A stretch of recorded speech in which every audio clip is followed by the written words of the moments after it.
Good morning to all. ఇప్పుడు మనం fourth సెమ్లో entrepreneurship అంటే సెకండ్ చాప్టర్లో సెకండ్ యూనిట్లో first topic entrepreneurs new business ideas sources. అంటే వ్యాపారస్తులు వ్యవస్థాపకులు కొత్త వ్యాపారం ప్రారంభించడానికి కావలసిన ఆధారాలు. కొత్త వ్యాపారం ప్రారంభించడానికి ఆధారాలు. ఎవడైనా కొత్త వ్యాపారం ప్రారంభించాలంటే కొన్ని ఆధారాలు ఉండాలి. దాని ప్రకారం వాడు స్టార్ట్ చేస్తారు. ముందంతా కూడా చూసుకుంటాను, అన్నీ చూసుకుని కొన్ని ఆధారాలు కావాలి, కొన్ని బేస్మెంట్స్. దాని ప్రకారం అతను వ్యాపారం స్టార్ట్ చేస్తాడు. అది మనకి టాపిక్. ఓకే, ఇక్కడ ఏంటంటే entrepreneur new business ideas sources. ఇందాక చెప్పాం కదండి, వ్యవస్థాపకులు నూతన వ్యాపారం ప్రారంభించడానికి ఆధారం. దానికి ఇవన్నీ కూడా మనకి సైడ్ హెడ్డింగ్స్ కిందకి వస్తాయి. ఇక్కడ ఏంటంటే ఫస్ట్ ఇంట్రడక్షన్ ఏంటంటే ఏ దేశమైనా సరే అభివృద్ధి చెందుతోంది అంటే కనుక ఆ దేశంలో ఉండే మానవ వనరులు, సహజ వనరులు, ఈ రెండే ముఖ్యం. మానవ వనరులు, సహజ వనరులు. ఒక దేశం ఆర్థికంగా డెవలప్ అవుతోంది అంటే మెయిన్ మానవ వనరు, హ్యూమన్ రిసోర్సెస్. మనుషులు ఉంటేనే ఏ పనైనా చేయగలరు, దేశాన్ని డెవలప్ చేయగలరు. నెక్స్ట్ న్యాచురల్ రిసోర్సెస్, సహజ వనరు, ప్రకృతి సహకరించాలి. నెక్స్ట్ సముద్రాలు, పర్వతాలు, భూమిని అవన్నీ కూడా ఉపయోగించుకునేది మానవుడే. కాబట్టి natural resources and human resources ఈ రెండు కూడా ఒక దేశం ఒక ఎకనామిక్గా అంటే ఒక కంట్రీ ఎకనామిక్ డెవలప్ అవడానికి మెయిన్ రిసోర్సెస్. కాబట్టి చాలా ఇంపార్టెంట్ అవి రెండు కూడా. అది చాలా ఇంపార్టెంట్.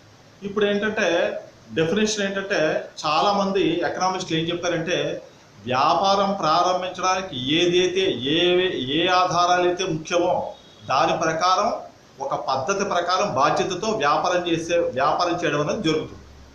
ఒక పద్ధతి ప్రకారం బాధ్యతతోటి వ్యాపారం చేయడానికి ఏ ఆధారాలు ముఖ్యమో దాన్ని సమీక్షిస్తూ ఉమ్మడిగా దాన్ని జాయిన్ చేస్తూ వ్యాపారం చేయడం.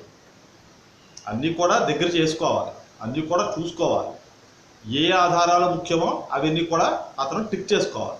కాబట్టి వ్యాపారం ప్రారంభించడానికి ఏ ఆధారాలు ముఖ్యమో వాటిని సమీక్షిస్తూ బాధ్యతగా నిర్వహించేదే వ్యాపారం. అది డెఫినేషన్. దాని ప్రకారం మనకు కొన్ని లిస్ట్ ఉంది, కొన్ని మెయిన్ పాయింట్స్. దాని ప్రకారం మనం చెప్పుకుంటాం.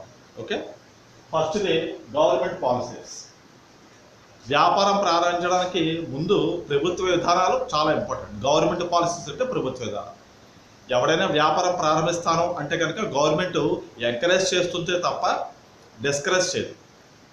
మొత్తం అంతా కూడా ఎంకరేజ్ చేస్తుంది. వ్యాపారం ప్రారంభించుకో, రూల్స్ అండ్ రెగ్యులేషన్స్, కండిషన్స్ ఇవి. దీని ప్రకారం లీగల్గా, చట్టబద్ధంగా, న్యాయబద్ధంగా వ్యాపారం చేసుకోవాలని చెబుతుందే కానీ డిస్కరేజ్ చేయదు. ఎందుకంటే వ్యాపారం చేస్తే గవర్నమెంట్కి ఇన్కమ్ వస్తుంది, సేల్స్ ట్యాక్స్ కట్టాలి, కమర్షియల్ ట్యాక్స్ కట్టాలి.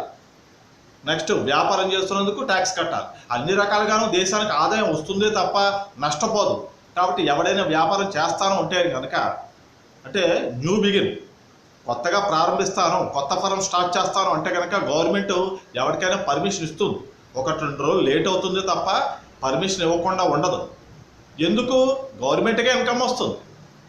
తిరిగి వాడు వ్యాపారం చేస్తే గవర్నమెంట్కే ఇన్కమ్ వస్తుంది. కాబట్టి వ్యాపారం చేయడానికి ప్రభుత్వ విధానాలన్నీ కూడా చూసుకోవాలి. కొత్తగా ఎంటర్‌ప్రెన్యూర్ ఎవడైనా వ్యాపారం చేయడానికి ముందు ఆ వ్యాపారం చేయడానికి గవర్నమెంట్ నుంచి ఏ పద్ధతులు ఉన్నాయి, విధానాలు ఉన్నాయి, మనకి ఏదైనా కలిసి వస్తుందా, కలిసి రాదా, మనకి ఫర్రా కాదా, మనం నష్టపోతామా, ప్రభుత్వ విధానాలు ఉన్నాయి, దాని ప్రకారం మనం చేసే వ్యాపారం ఆ ప్రభుత్వ విధానాలకి సూట్ అవుతుందో లేదా, కరెక్ట్ అవుతుందో లేదా చూసుకుని అప్పుడు వ్యాపారంలోకి దిగుతారు.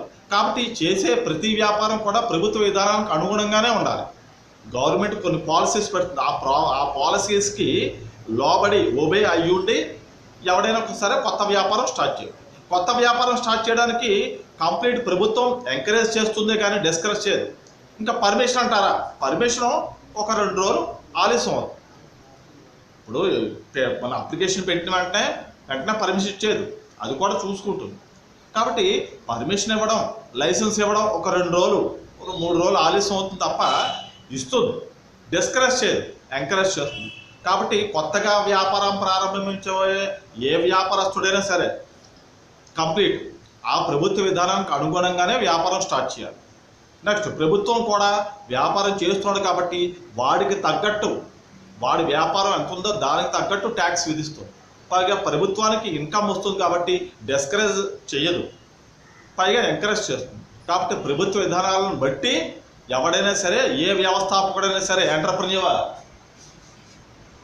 ఏ ఎంటర్ప్రెన్యూర్ అయినా సరే కంప్లీట్ వ్యాపారం ప్రారంభించాలంటే ప్రభుత్వ విధానాలకు అనుగుణంగా మొత్తం ఆ యొక్క రూల్స్, రెగ్యులేషన్స్, కండిషన్స్ అప్లై అవుతుంది. కాబట్టి దాన్ని చూసుకుని అప్పుడు వ్యాపారాన్ని స్టార్ట్ చేస్తారు. కాబట్టి ప్రభుత్వ విధానాలు ప్రస్తుతం వ్యాపారం ప్రారంభించడానికి గవర్నమెంట్ రూల్స్, ప్రస్తుతం గవర్నమెంట్ ఏంటి దాని ప్రకారం, మన స్టేట్ గవర్నమెంట్ అయితే కాంగ్రెస్, వైఎస్ఆర్ కాంగ్రెస్, కాబట్టి దాని ప్రకారం ఏ రూల్స్ పెట్టిందో ఆ రూల్స్కి అనుగుణంగా దానికి తగ్గట్టు ఒబే అయ్యుండి ఆ కండిషన్స్కి మనకు నచ్చితేనే మనం వ్యాపారం స్టార్ట్ చేస్తాం. ఏ వ్యాపారస్తుడైనా ఆపరేట్ చేస్తాం. కాబట్టి గవర్నమెంట్ పాలసీస్ అనేవి వెరీ వెరీ ఇంపార్టెంట్. ఇవన్నీ మనం ఓన్గా రాసేచ్చాం. నెక్స్ట్, ఇండస్ట్రీ సిస్టమ్, పరిశ్రమ తీరు. పరిశ్రమ అంటే మీకు చెప్పాను, సమ్ గ్రూప్స్ ఆఫ్ ఫరమ్స్, కొన్ని సంస్థలు సమూహాన్ని పరిశ్రమ అంటాం. కొన్ని సంస్థల సమూహాన్ని, some groups of firms is known as industry. కొన్ని సంస్థల సమూహాన్ని మనం పరిశ్రమ అంటాం. ఇక్కడ పరిశ్రమ తీరు అంటే పరిశ్రమ స్టార్ట్ చేయడానికి ఏ పరిశ్రమ స్టార్ట్ చేయాలి, ఎలా స్టార్ట్ చేయాలి, ఎంత ప్రొడక్షన్ పెట్టాలి, ఇన్వెస్ట్మెంట్ ఎంత, అవన్నీ కూడా ముందు అతను గ్యాదర్ చేసుకోవాలి. ఎవరు? ఎంటర్ప్రెన్యూర్. ఇప్పుడు నడుస్తున్న పరిశ్రమలకి నష్టం వస్తుందా లేదా, లాభం వస్తుందా? లాభం రాకపోయినా పర్లేదు, పెట్టిన పెట్టుబడి వెనక్కి తిరిగి వచ్చేట్లాగా నష్టం రాకుండా ఏ పరిశ్రమ నడుస్తోంది? ఇతను పెట్టే వ్యాపారం ఏదో ఒక పరిశ్రమకి రిలేషన్ అయ్యి ఉంటుంది కదా, కంపల్సరీ రిలేషన్ అయ్యి ఉంటుంది. ఫర్ ఎగ్జాంపుల్, ఇటుకలు బట్టి వ్యాపారం అనుకోండి, బ్రిక్స్, లేదా కిరాణా కొట్టు అనుకోండి, మర్చెంట్స్. ఏదో ఒక ఇతను పెట్టే ఏ వ్యాపారమైనా సరే ఏదో ఒక పరిశ్రమకి కనెక్ట్ అయ్యి ఉంటుంది. కాబట్టి ఇతను కొత్తగా వ్యాపారం ప్రారంభించాలంటే కనుక ఇప్పుడు ప్రస్తుతం రన్నింగ్లో ఉన్న ఇండస్ట్రీ ఎలా ఉంది, దానికి లాభాలు వస్తున్నాయా, నష్టాలు వస్తున్నాయా? రన్నింగ్లో ఉంది కాబట్టి దానికి ఎలా ఉంది, ఇప్పుడు లాభాల ప్రాసెస్లో నడుస్తుందా, లేకపోతే నష్టాల్లో ఉందా, లేకపోతే ఎందుకురా వేస్ట్ అన్నట్టు ఉందా, ఏంటి అనేది ముందు గ్యాదర్ చేసుకుంటారు.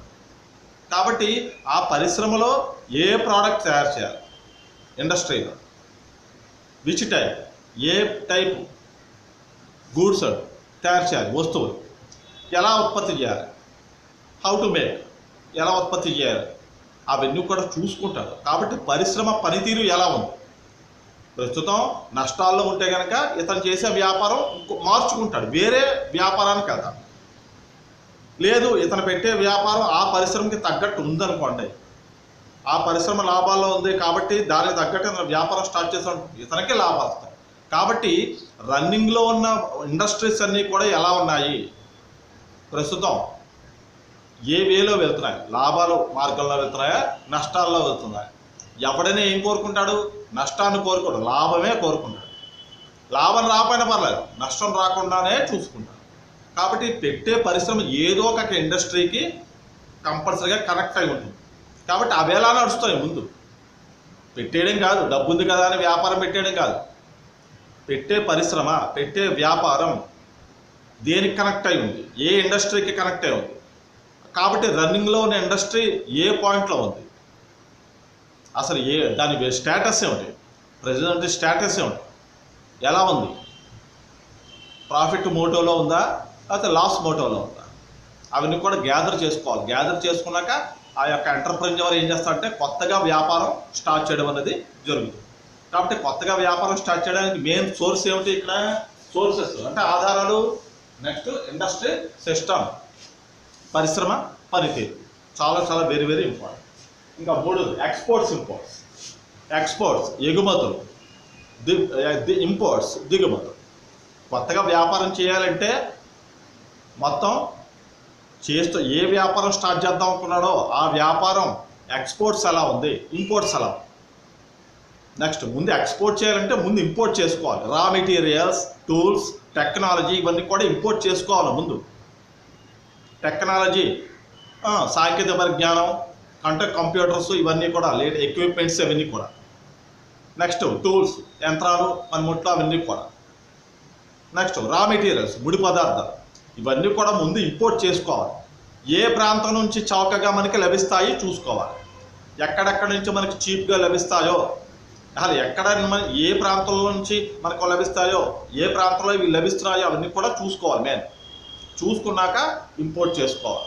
ఇంపోర్ట్ చేసుకున్నాక అప్పుడు దాని ప్రొడక్షన్ స్టార్ట్ చేసి అవుట్పుట్ వచ్చాక దాన్ని మనం ఎక్స్పోర్ట్ చేయాలి.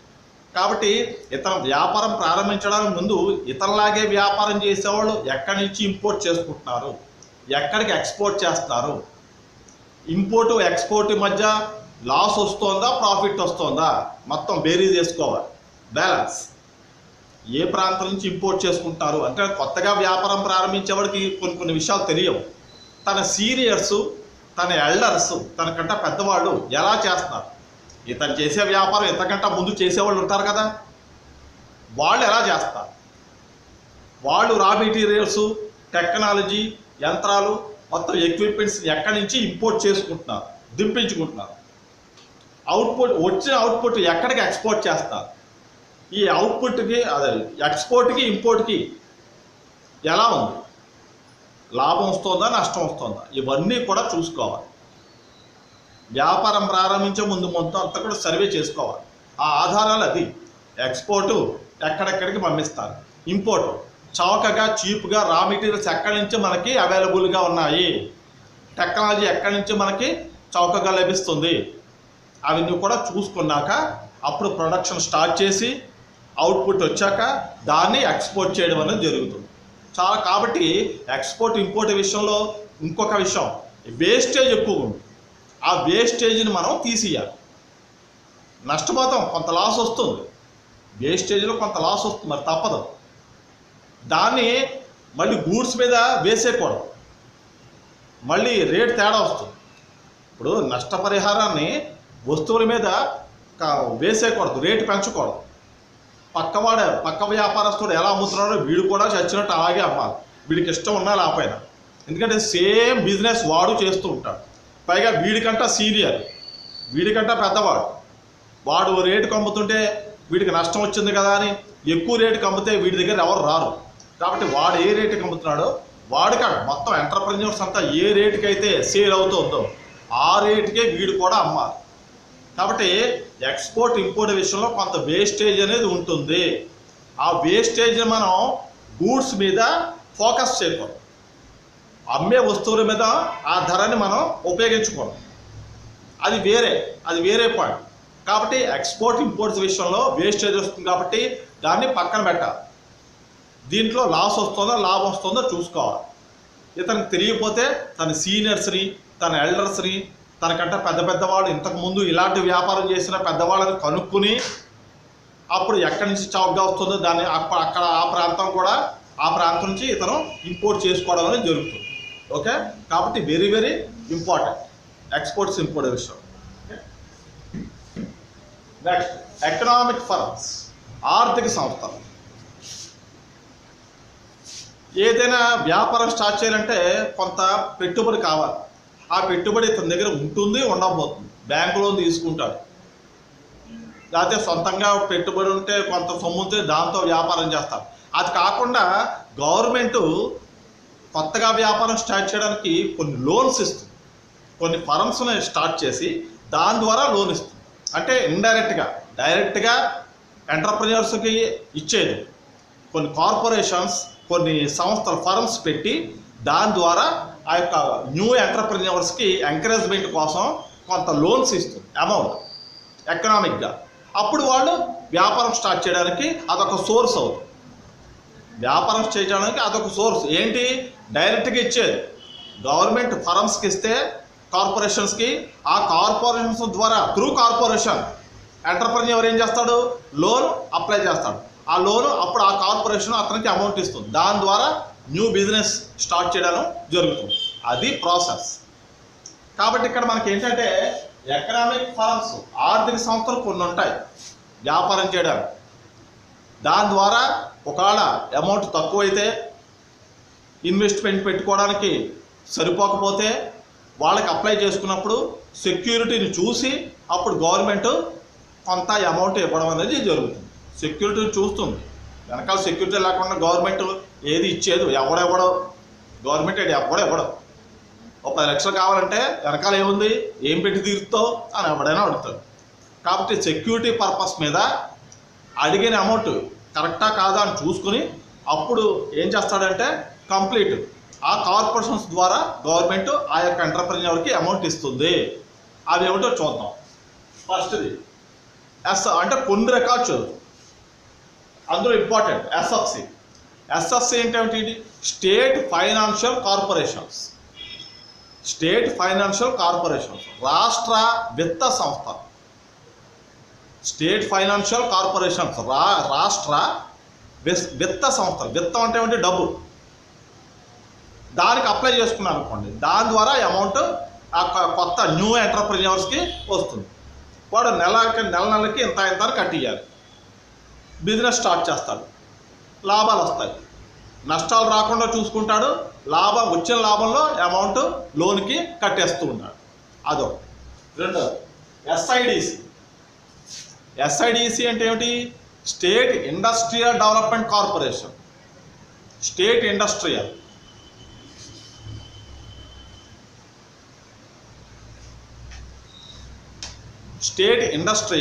డెవలప్మెంట్ కార్పొరేషన్ రాష్ట్ర పారిశ్రామిక అభివృద్ధి సంస్థ. రాష్ట్ర పారిశ్రామిక అభివృద్ధి సంస్థ. మన రాష్ట్రంలో ఎవరెవరు కొత్తగా వ్యాపారం చేయాలనుకుంటున్నారో, ఆల్రెడీ వ్యాపారం చేస్తున్నారో వాళ్ళకి ద్రవ్యపరంగా ఆదుకోవడానికి ఎంకరేజ్మెంట్గా ఇది ఉంది. వాళ్ళని ఆదుకోవడానికి, అవసరమైతే అమౌంట్ ఇవ్వడానికి, సెక్యూరిటీ పర్పస్ మీద ఆదుకోవడానికి, అమౌంట్ కావాలంటే ఇవ్వడానికి స్టేట్ లెవెల్లో పారిశ్రామిక అభివృద్ధి సంస్థ. రాష్ట్ర పారిశ్రామిక అభివృద్ధి సంస్థ తెలుగులో.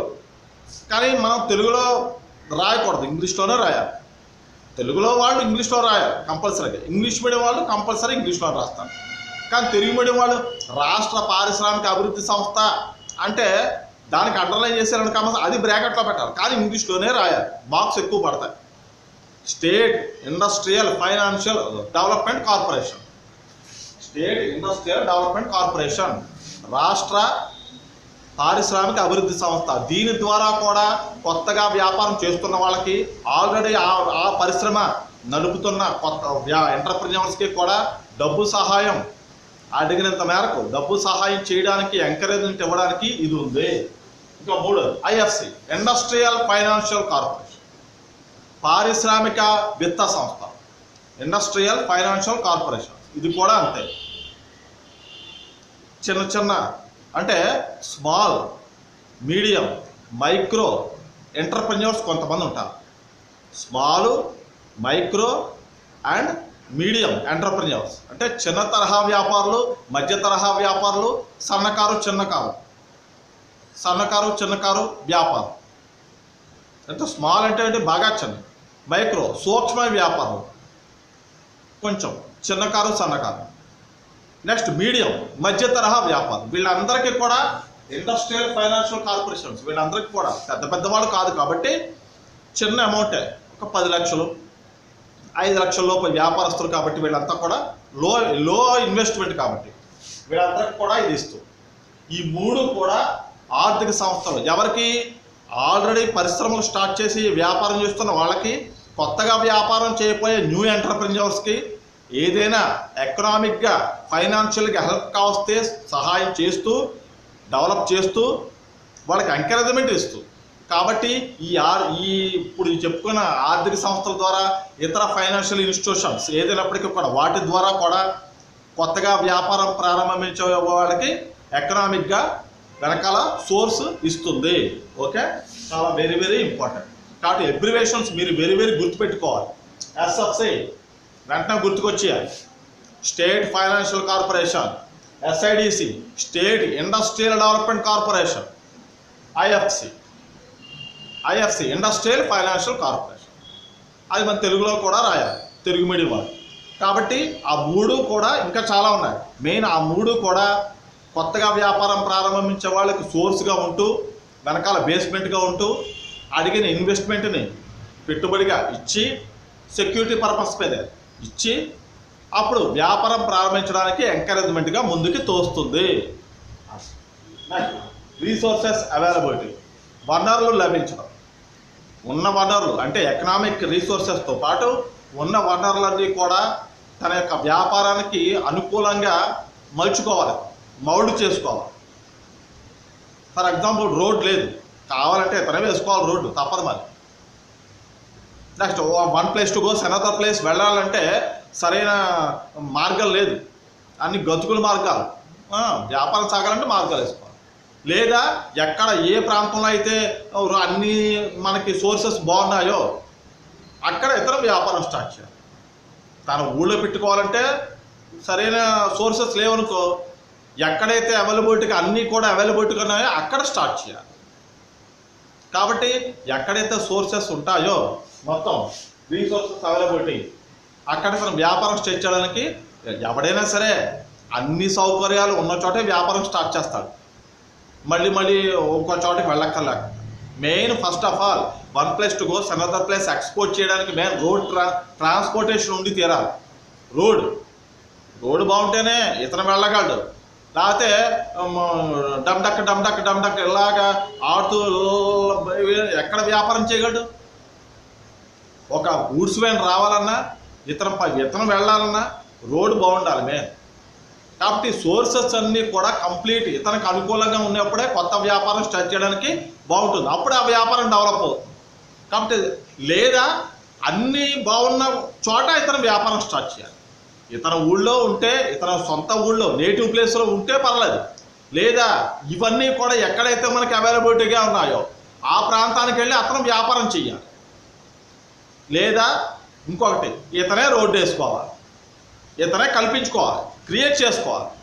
సోర్సెస్ ఉంటే సరే, లేకపోతే ఇతనే క్రియేట్ చేసుకోవాలి. ఏదో రకంగా మొత్తానికి తనకు అనుకూలంగా మౌల్డ్ చేసుకుని వ్యాపారం స్టార్ట్ చేసి బిజినెస్ పెంచుకుని డెవలప్ చేసి ఇన్కమ్ తెచ్చుకోవాలి. కాబట్టి సోర్సెస్ అవైలబిలిటీ కూడా very very important. Next changes in economic and socio, ఆర్థిక సామాజిక ఏమిటి మార్పులు, ఆర్థిక సామాజిక మార్పు. చూడండి, ఇక్కడ మనకి ఏంటంటే అన్ని రకాలుగాను అన్ని పద్ధతులు కూడా అన్ని అవసరాలు అన్నీ కూడా మనకు అనుకూలంగా ఉండవు.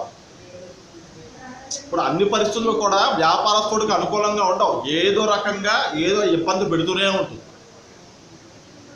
ఎకనామిక్గా ఫైనాన్షియల్ డబ్బు లేకపోవడం. సోషల్ అంటే ఏమిటి? ప్రజలకు తగ్గట్టు. ఇప్పుడు వ్యాపారం ప్రారంభించాడు సరే, తన నష్టపోకూడదు ఫస్ట్ ఎకనామిక్గా ఫైనాన్షియల్ ప్రకారం, అదొక.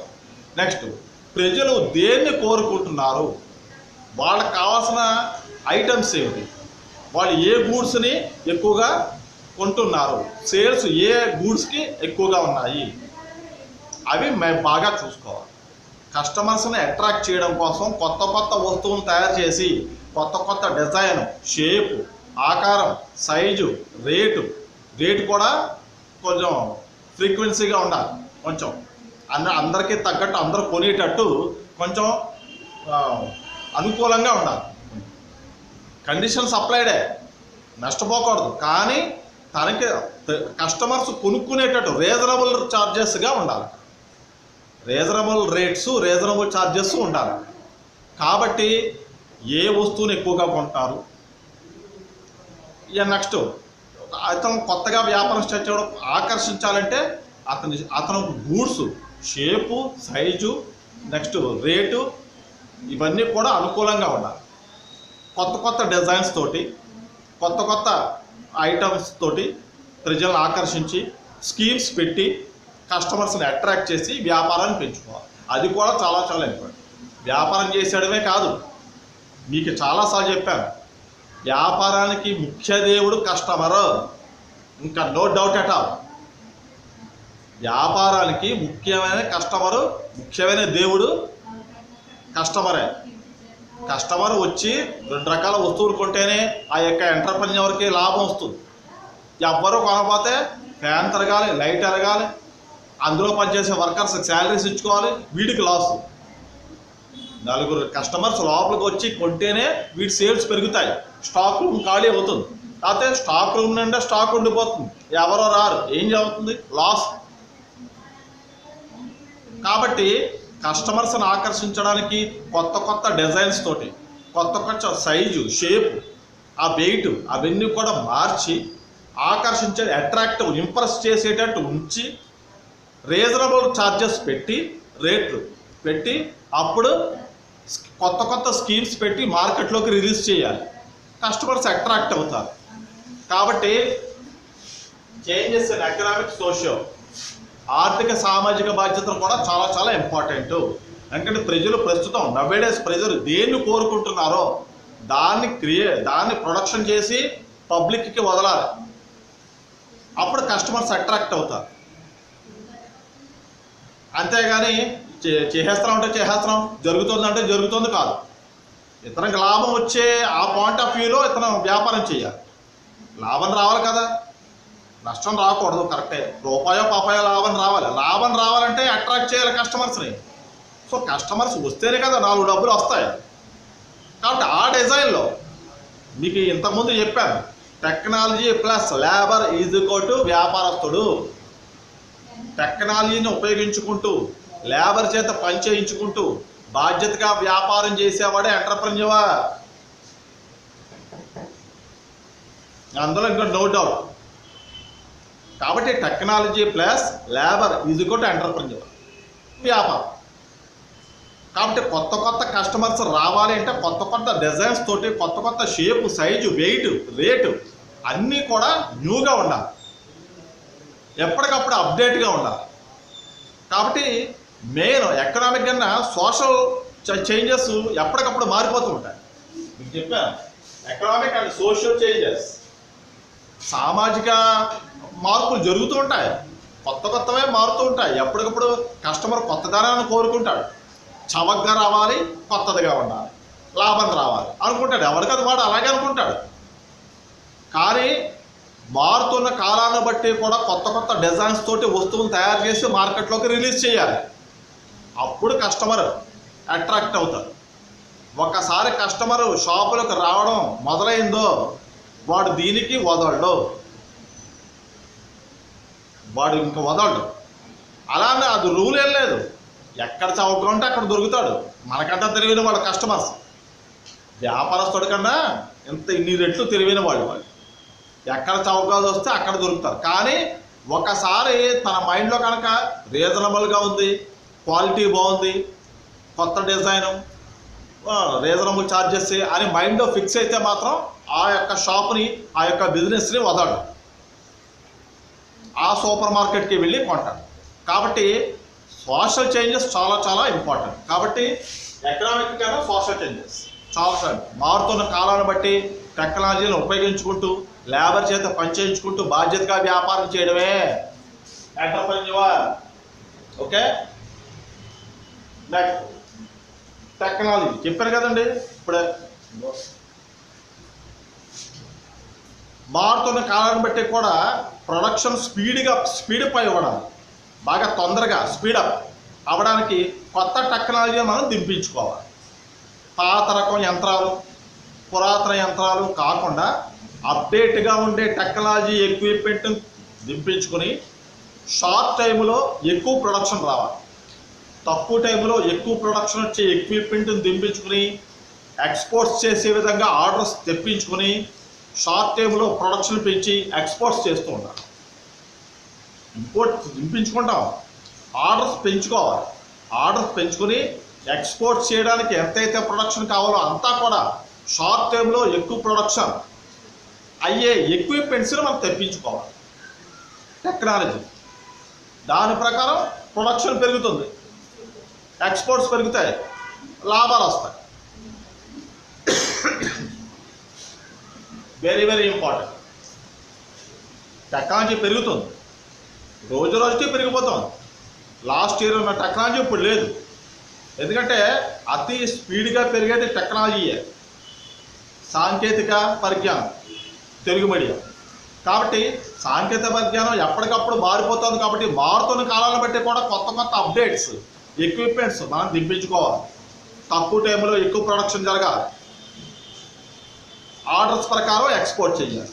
కాబట్టి టెక్నాలజీ దాని ప్రకారం కొత్త వ్యాపారం స్టార్ట్ చేయాలంటే ప్రస్తుతం అప్డేట్గా ఉన్న, ప్రస్తుతం రన్నింగ్లో ఉన్న, అప్డేట్గా ఉన్న టెక్నాలజీని మనం యూజ్ చేయాలి, ఉపయోగించాలి.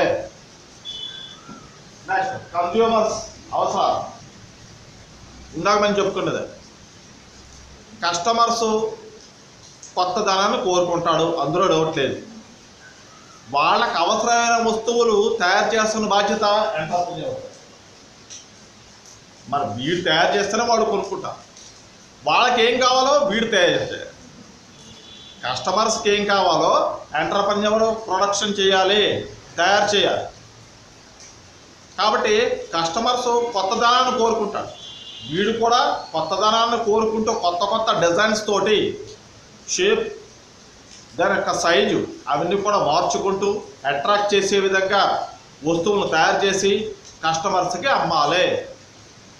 కాబట్టి కన్జ్యూమర్స్ అవసరాలు అంటే వినియోగదారుల, కస్టమర్స్ యొక్క అవసరాలు. వాళ్ళ అవసరాలు తగ్గట్టు ప్రొడక్షన్ చేయవలసిన బాధ్యత అంతా కూడా ఎంటర్ప్రెన్యూర్దే. వాళ్ళు ఏం కోరుకుంటున్నారు? కొత్తదనాన్నే కోరుకుంటారు. ఆ కొత్తదనానికి తగ్గట్టు ప్రొడక్షన్ అంతా కూడా చేయవలసిన బాధ్యత వీడిదే. అలా చేస్తేనే వ్యాపారం నడుస్తుంది. కాబట్టి ఎవడైతే కొత్తగా వ్యాపారం చేద్దామనుకుంటున్నాడో వాడు ముఖ్యంగా దృష్టిలో పెట్టుకోవాల్సింది ఏంటి? ప్రస్తుతం బాగా ఎక్కువగా అమ్ముడుపోతున్న వస్తువులు ఏమిటి, అవి ఎలా తయారు చేయాలి. కాబట్టి దాని తగ్గట్టు టెక్నాలజీ తోటి కొత్త కొత్త ప్రొడక్షన్, న్యూ ప్రొడక్షన్గా కొత్త కొత్త వస్తువులు తయారు చేసి ఆ కస్టమర్స్ ఏదైతే కోరుకుంటున్నారో దాన్ని కస్టమర్స్కి ఇవ్వాలి. ఆ బాధ్యత కూడా ఎంటర్ప్రెన్యూర్. కాబట్టి వాళ్ళ అవసరాలు తగ్గట్టే వ్యాపారం చేయాలి. అబ్బాయి ఇది పాతదండి, మాకు కొత్తది కావాలంటాడు వాడు. ఏదో ఒక ఐటెం చూసుకున్నాకో, ఇది మేము వాడేసామండి, ఇది పాతది, ఇది మేము ఇప్పుడు కొత్తది వచ్చింది, మీకు తెలియదేమో, ఆ కొత్తది ఇవ్వండి అంటాడు. ఎందుకంటే 4 రకాలు చూసుకుంటాడు. 4 రకాలు చూసుకుని దాని ప్రకారం అందులో కూడా ఏది తక్కువగా వస్తుందో చూసుకుంటాడు, దాన్ని అడుగుతాడు. 4 రకాలు ఉంటాయి, 4 రకాల్లో ఏది తక్కువ వస్తుందో చూసుకుంటాడు. అది ఇప్పుడు ప్రస్తుతం అమల్లో ఉందో లేదో చూసుకుంటాడు, అమ్ముడిపోతుందో లేదో చూసుకుంటాడు, అది అడుగుతాడు. ఓనర్ ఏం చేయాలి? ఎంటర్ప్రెన్యూర్ దాన్నే అమ్మాలి. కాబట్టి మారుతున్న కాలాన్ని బట్టి కస్టమర్స్ యొక్క, వినియోగదారుల యొక్క అవసరాలకు తగ్గట్టు వాళ్ళు ఏది కోరుకుంటున్నారో, ఏది ఇష్టపడుతున్నారో, ఏదైతే అడుగుతున్నారో దాన్ని ప్రొడక్షన్ చేయాలి. డిస్ట్రిబ్యూషన్ బేస్ అంటే పంపిణీ మార్గాలు. సరే, ఫ్యాక్టరీలో ప్రొడక్షన్ తయారైంది, పబ్లిక్కి వెళ్ళాలి, కస్టమర్స్కి ఎలా? ఇందులో 2-3 రకాలు ఉన్నాయి. టోకు వ్యాపారులు, చిల్లర వ్యాపారులు, ఏజెంట్ల ద్వారా. అంటే ఒకటి డిస్ట్రిబ్యూటర్స్ కొంతమంది ఉంటారు. అంటే మధ్యలో, అంటే బిట్వీన్ పబ్లిక్కి మ్యానుఫ్యాక్చరర్కి మధ్యలో ఏజెంట్స్ కొంతమంది ఉంటారు. మ్యానుఫ్యాక్చరర్ తయారు చేసేవారు, పబ్లిక్ అంటే ప్రజలు, కస్టమర్, వీళ్ళిద్దరికి మధ్యలో ఎవరుంటారు? ఏజెంట్స్ ఉంటారు. టోకు వ్యాపారులు, చిల్లర వ్యాపారులు, ఏజెంట్లు, డిస్ట్రిబ్యూటర్లు, వీళ్ళంతా ఉంటారు. వాళ్ళంతా ఏం చేస్తారు? మ్యానుఫ్యాక్చరర్ దగ్గర నుంచి గూడ్స్ వీడు తీసుకుంటారు, వీళ్ళ దగ్గర నుంచి పబ్లిక్. సో ఇండైరెక్ట్గా వస్తాయి గూడ్స్, డైరెక్ట్గా రావు. వాళ్ళు వీళ్ళకి అమ్ముతారు, వీడు కస్టమర్స్కి అమ్ముతాడు. వాడు ఏం చేస్తాడు? డైరెక్ట్గా కొంటాడు. ఇందులో నష్టపోయేది ఎవ్వరూ నష్టపోడు, వినియోగదారుడే నష్టపోతాడు, కస్టమరే. ఎందుకంటే నేనైనా సరే, ఎవరైనా సరే, మనం ఒక వస్తువు కొన్నామో లేదో, కొంటున్నప్పుడు మనం చూసామో లేదో, ప్రతి వస్తువు మీద చిన్న పాయింట్ ఒకటి ఉంటుంది. ఏముంటుంది?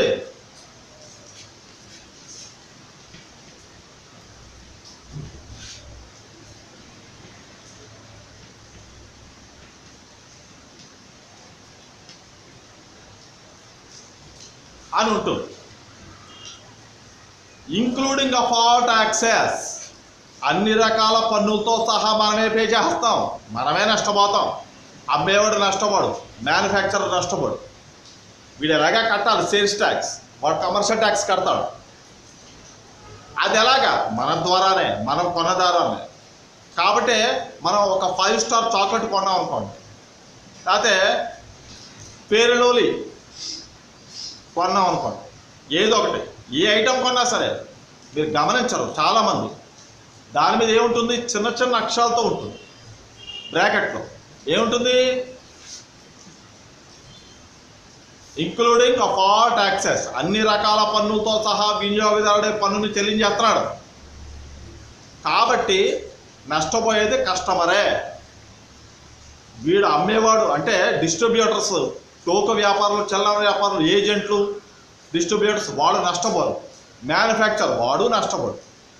వాడు ఎందుకు నష్టపోతాడు?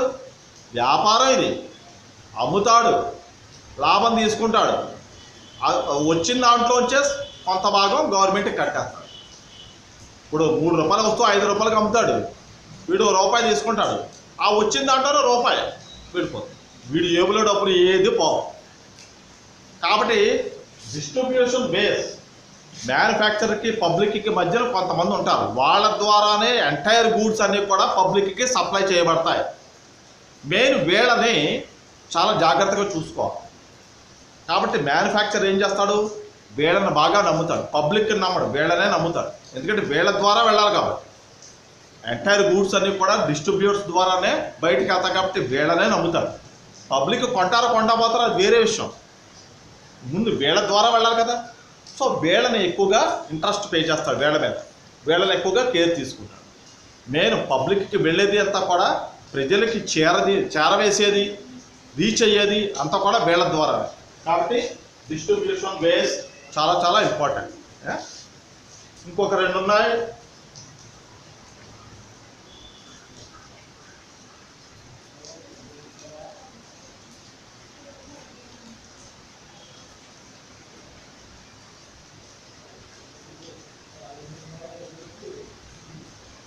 Next creativity,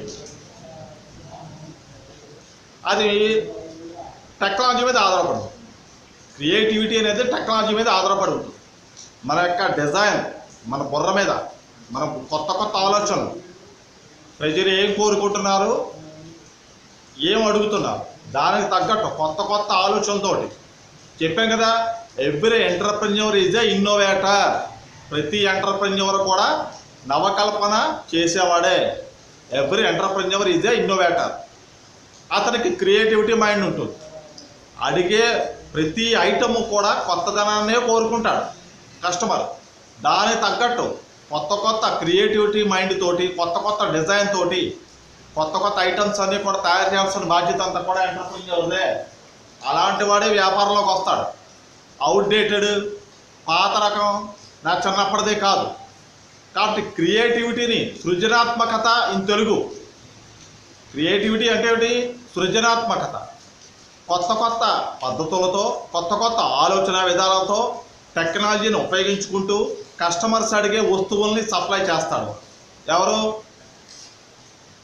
entrepreneur. కాబట్టి కొత్తదనంతో కస్టమర్స్ని ఆకర్షించేటట్టు కొత్త కొత్త డిజైన్స్ తోటి తయారు చేస్తాడు ఎంటైర్ మొత్తం ఐటమ్స్ అన్ని.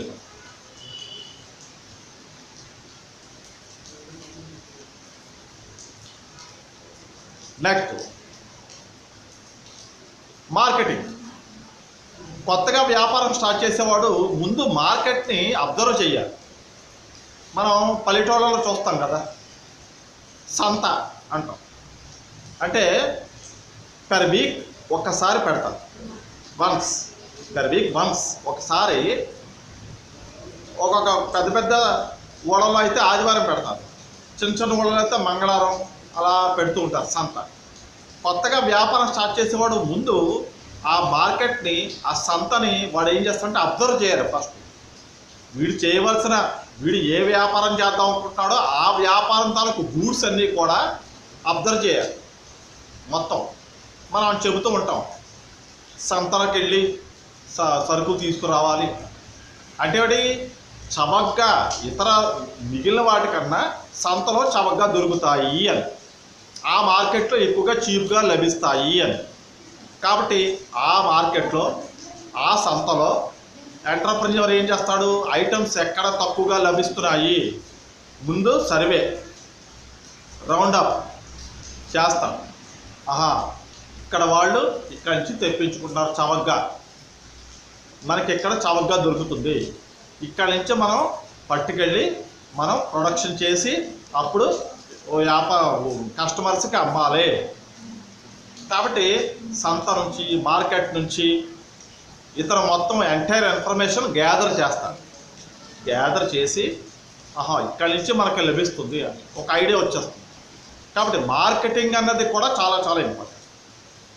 కొత్త ఆలోచనలతో వ్యాపారం చేయాలి అనుకున్నప్పుడు మార్కెట్ ఇన్ఫర్మేషన్ కంప్లీట్ ఇతని యొక్క మైండ్లో ఫిక్స్ అయిపోవాలి, దాని మీద కంప్లీట్ అండర్స్టాండింగ్ వచ్చేయాలి, అప్పుడు వ్యాపారం చేయాలి. కాబట్టి మార్కెట్ని సర్వే చేయడం, మార్కెట్ని అంతా అబ్జర్వ్ చేయడం వెరీ వెరీ ఇంపార్టెంట్. ఎందుకంటే కొత్త వస్తువులన్నీ కూడా ఎక్కడ దొరుకుతున్నాయి, ఎలా దొరుకుతున్నాయి, వాటికి ఎక్కడి నుంచి వస్తుంది అంతా కూడా అబ్జర్వ్ చేయాలి.